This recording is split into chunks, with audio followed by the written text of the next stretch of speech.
Assalamualaikum warahmatullahi wabarakatuh. Selamat sore semuanya. Selamat datang di channel YouTubeku Sari R3. Apa kabar semuanya? Selamat datang di channel YouTubeku.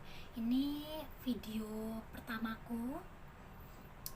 Di video pertama ini aku mau sedikit cerita tentang kenapa aku bisa sampai di Singapura, atau kenapa aku bisa sampai nekat jadi TKW gitu, ninggalin keluarga, anak terutama ya. Jadi namaku Sari, umurku 29 tahun. Aku sudah menikah dan aku memiliki 3 anak.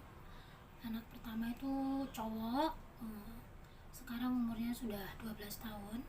Dan yang nomor 2 itu juga cowok, dan sekarang umurnya udah 5 tahun.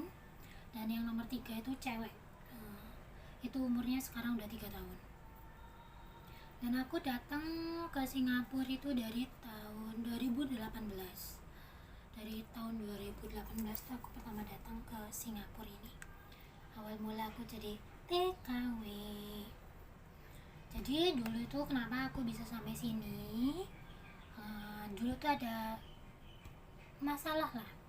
Dulu kan aku tuh bisnis ya, arisan ya, jual beli online, jual makanan, bakso, pokoknya tak tandang gawe ya, apapun aku kerjakan buat bantu suamiku ya, perekonomian suamiku gitu kan. Jadi waktu itu aku juga megang arisan ceritanya, arisan ya, arisan barang, arisan uang gitu. Udah gitu arisan itu pertamanya lancar, setahun ya lancar lah pokoknya awal-awalnya, sampai suatu hari itu yang udah dapet arisan atau nomor-nomor atas itu tadi, itu tuh udah dapet tapi dia tuh nggak bayar gitu. Dan itu tuh nominalnya tuh banyak, karena arisanku tuh kan harian ya, jadi dia tuh ngambil banyak lubang gitu loh di tempatku. Jadi arisanku itu ada yang bulanan, ada yang harian, ada yang mingguan. Dan dalam satu hari tuh bukan cuma satu kloter gitu loh, banyak kloter arisanku itu. Jadi yang nomor 1 itu, nah terus aku juga waktu itu tuh kayak tanam saham gitu loh. Jadi kita buka usaha, aku tanam saham ke dia juga waktu itu, ke mbak itu gitu. Jadi dia tuh udah dapat tuh nomor 1, ada juga yang lain nomor 2 gitulah. Akhirnya itu waktu suatu saat mbak temanku itu tuh usahanya drop gitu loh, apa pokoknya intinya dia nggak kuat bayar di arisanku dan dia itu kabur waktu itu. Dan itu bukan dari dia kabur itu otomatis aku susah dong.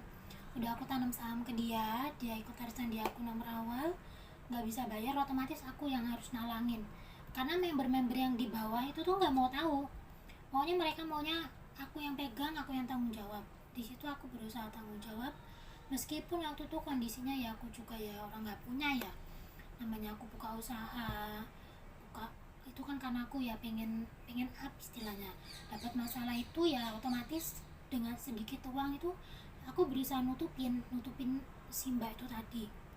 Dan sialnya lagi, mbak itu yang nomor 1 kabur, itu tuh yang di bawahnya itu yang udah dapat juga ikut-ikut nggak mau bayar, ikut-ikut rese lah pokoknya ya, nambah ruwet lah istilahnya lah, nambah ruwet lah masalah itu.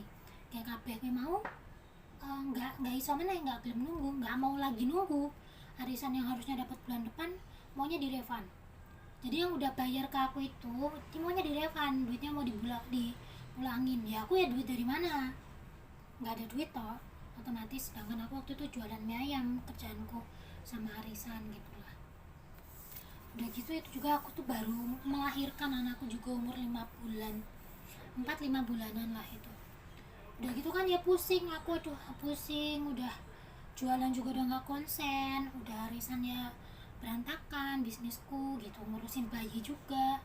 Duh badanku waktu itu tuh sampai kurus banget sekitar 37. Dan akhirnya karena setelah salah satu memberku itu ada namanya Mbak Desi itu kerja di Singapura, jadi TKW gitulah ya. Ada ya curhat, aku tuh berusaha memberanikan diri ngomong sama suamiku, sama ibuku, sama keluargaku. Maaf ya, itu tadi ada bosku yang datang jadi aku berhenti dulu. Karena ya malum lah, namanya TKW kan sambil kerja. Ini juga sambil masak, itu di belakang saya juga lagi masak. Jadi waktu itu bingung aku tuh mau refund itu tuh gimana. Terus akhirnya aku kontak temanku yang di sini namanya Mbak Desi itu, ya aku ya minta izin sama keluarga.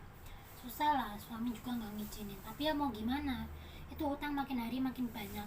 Padahal itu bukan utang saya, tapi itu tanggung jawab saya karena saya sebagai owner ya. Waktu itu juga kasusnya sampai ke kepolisian juga, cuman belum sampai sidang. Saya udah kesini, masuk ke berita juga, TV juga masuk si mbak itu yang kabur itu. Akhirnya kan ketangkep. Udah gitu, akhirnya minta persetujuan suami, akhirnya supaya suami izinin datang ke sini. Tapi waktu itu tuh ada kendala juga, karena saya kan stres ya, ngurus sana banyak urusan, jadi badan saya tuh kurus. Waktu di Lampung itu apa namanya ya, mau berangkat itu medikal segala macam oke. Akhirnya saya terbang ke Jakarta kan, itu ke penampungan gitu. Jadi di penampungan itu kan saya calling visa waktu itu, jadi cuman sebentar lah di situ. Alhamdulillah dapat majikan. Tapi masalahnya saya tuh kurus, jadi saya nggak mungkin masuk ke sini.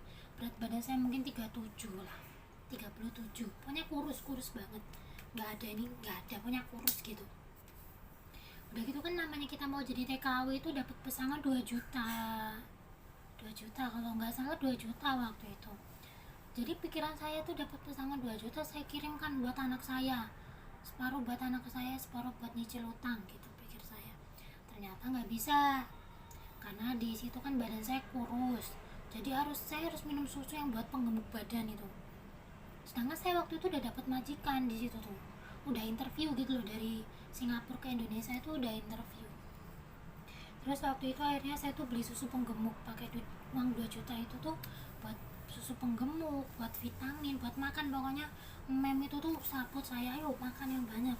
Dia juga ngasih makannya tuh berlebih gitu, makan itu makan bukan dari uang 2 juta. 2 juta itu cuma susu sama vitamin lah intinya, sama cemilan. Kalau makan nasi apa sayur ikan gitu, itu mem yang di penampungan itu namanya memance.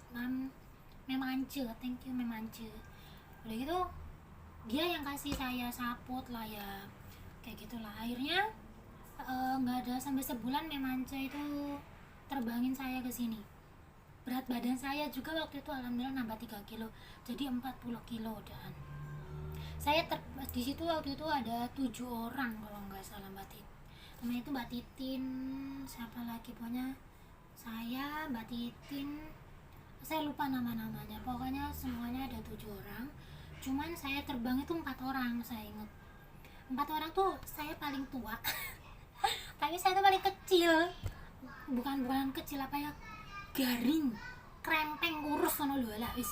Pokoknya ning aku nek kelingan ning foto iki lho, ya Allah Gusti Allah nyuwun ngapura. Aku mbiyen ngono. Pokoknya wis koyo ngono lah kluwes ya. Wis ngono lah ceritanya.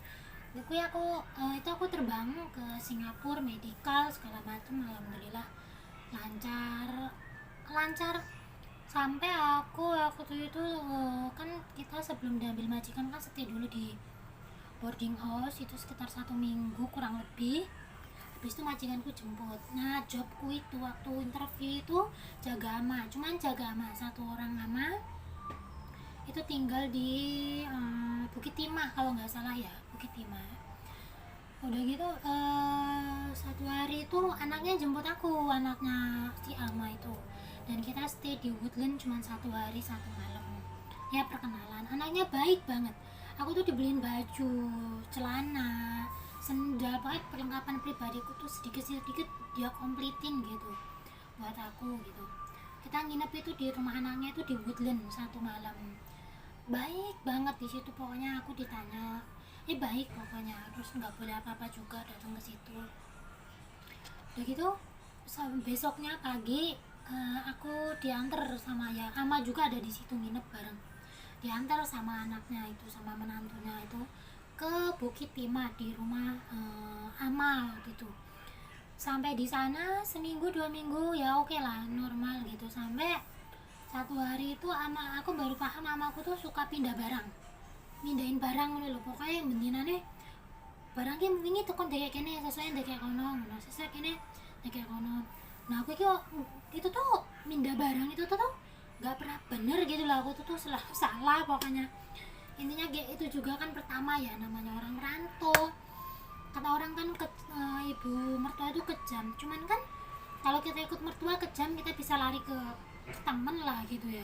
Tapi kalau kita jadi TKW, kita nggak betah sama majikan, dimarahin, diapain ya gitu aja, hari-hari ya gitu. Jadi kayak takut, saya mau bangun itu takut, aduh besok pasti kena marah lagi nih. Jadi pikirannya kayak gitu loh, stres gitu loh. Karena aku sempet deh nih mau ketakutan. Ya mungkin juga ya rezekiku bukan di situ, padahal kalau dipikir enak banget di situ tuh, nggak ada kerjaan, cuman pokoknya ngikutin nama kerjaannya intinya. Jadi jam 6 itu baru bangun ya, jam 6 pagi bangun, enak cuma setim roti gitu, pokoknya simpel-simpel. Habis itu jalan-jalan. Nah ini ada yang buat aku nggak sukanya itu sama dia itu tuh, ya aku anggap itu mungkin faktor usia lah atau kelainan mungkin lah ya, maybe I don't know that also. Jadi kalau kita jalan-jalan itu kan saya dorong kursi roda kan buat ama itu. Jadi kalau lihat kaleng-kaleng kosong, botol kosong atau koran-koran bekas tuh dianya maunya diambil. Enak kalau bahasa kita tuh ngeromsok gitulah. Aku pertamanya ya malu kok kayak gini. Cuman lama-lama kok tak perhatiin kalau aku dapat kaleng itu dia bahagia gitu loh. Senang gitu. Jadi ya itu untung aku ngambil hati nenekku lah, biar dia sayang sama aku gitu kan ya, pikirku, jadi nggak marah-marah lagi. Jadi aku nurut aja itu, ambil kaleng, ambil apa ya, nggak makin hari ya. Itu selama 3 bulan lah ya, lama-lama ya urat maluku ya putus ngono lah ya wis, kulinane jiko rongsokan gue mau. Tapi yang ngono meneh dene jenenge wong tua wis udah namanya orang tua udah pikun, tinggal berdua. Cuaca panas dibilang hujan, nanti laporan hujan, sedangkan yang akunya bengong, aku jawab memang nggak hujan tapi dia laporannya hujan ke anaknya itu. Jadinya ya udahlah, intinya mungkin rezekiku nggak di situ, aku nggak betah pokoknya kerja cuma 3 bulan itu. Udah gitu juga nggak ada HP waktu itu, nggak boleh pegang HP. Aku bawa HP tapi nggak boleh pegang HP. Terus nggak dapat gaji karena potongan 4,5 bulan itu cuma dapat gaji 1 bulan $20. Ya intinya pokoknya mentalnya orang kuat, rezekinya mentalnya belum kuat, rezekinya bukan di situ. Jadi aku memutuskan untuk pindah majikan. Setelah aku pindah majikan, alhamdulillah ini di sini ini majikan nomor 2. Alhamdulillah di sini aku punya 6 bos, dari Akong, Ama, Nem, Ser, Koko, Mimi. Semua orang dewasa, tapi paling muda itu 25 tahun itu Mimi. Itu 3 tahun yang lalu, 25 tahun 2018 akhir sampai sini. Tapi 6 orang ini semuanya kayak keluarga, dari tempat tidur, makan, HP, wifi, semuanya aku tuh dibebasin. Yang penting kamu tuh buat aku yang penting kerjaan banyak tapi tuh aku enjoy gitu loh, nggak ngerasa terkekang gitu. Apalagi bebas HP, aku bisa megang sama handset, youtubean, teleponan. Nenek bosku ngomong, orang popo nggak apa-apa tangannya kerja, yang penting nggak apa-apa kamu itu megang handset, itu nyantol handset, yang penting kamu kerja tangannya. Bosku selalu bilang gitu. Dari makanan juga bosku royal makanan ya, karena tahu kan lah ya, aku waktu kesini juga aku kurus banget lah pokoknya, di bawah 40. Dan sekarang aku ini udah 46. Ini udah turun 2 kilo, tadinya 48. Itu nanti kita lanjut cerita lagi tentang kerjaan apa yang aku kerjain di sini, bagaimana bosnya. Pokoknya itu cerita tentang saya, kenapa sampai saya bisa sampai sini. Itu karena ya itu tadi, saya terlilit utang. Bukan utang, saya berusaha tanggung jawab sama istilahnya ya, saya berusaha tanggung jawab akhirnya sampai sini gitu. Dan itu cerita saya, semoga bisa jadi pengalaman buat anda semua. Terima kasih yang udah nonton, jangan lupa subscribe, like, share, dan lonceng notifikasinya diaktifin. Oke, terima kasih yang udah nonton. Assalamualaikum warahmatullahi wabarakatuh. See you next video.